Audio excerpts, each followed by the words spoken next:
ramdam na ang epekto dito ng bagyo. Dito ako sa Santa Cruz, Mindoro. Ayan, eto. Walang hangin pero yung lakas ng ulan ang meron. Malakas ang ulan.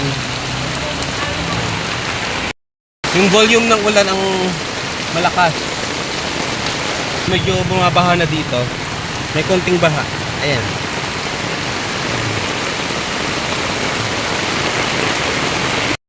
Walang hangin to, napakadiling paligid. Ayan, no? Medyo nagkatubig na ang kalsada. So malakas ang ulan. So ramdam lang dito yung yung bagin ng uwan sa tindi ng ulan, pero yung hangin walang kahangin-hangin. Ayun na. So medyo bumabaha na yung kalsada. Ayan na. Ayan na. So pupunta ako sa sa may tabing dagat, titingnan ko yung likod ng dagat. Makikita niyo yung lakas ng tubig, oh. Ayan, oh.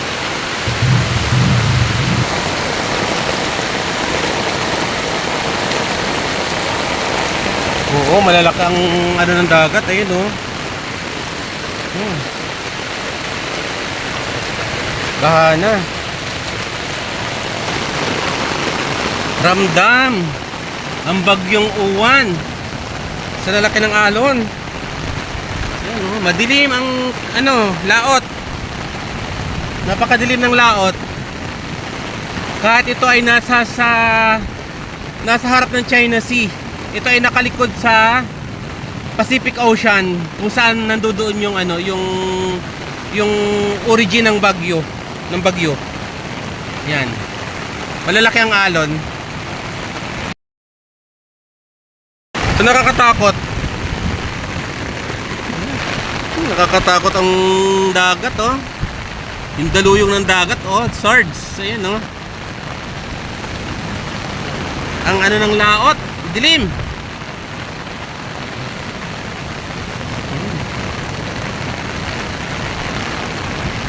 Ako lang ang nandito.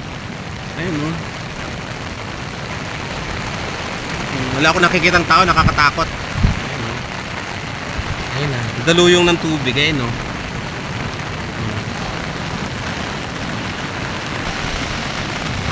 Ramdam na dito yung uwan. Ayan, oh. Ramdam na kasi ang daluyong ng tubig, yung ng alon. Ang lalaki. Tapos napakadilim sa laot. Ayan, oh. Pero walang kahangin-hangin. Dumadampi lang yung hangin dito ngayon. Pero yung talagang hampas ng hangin wala. Ayan, ayan, wala. Uwi na ako. Nakakatakot, baka biglang dumaluyong ang tubig. So yan, ating bantayan ang dagat.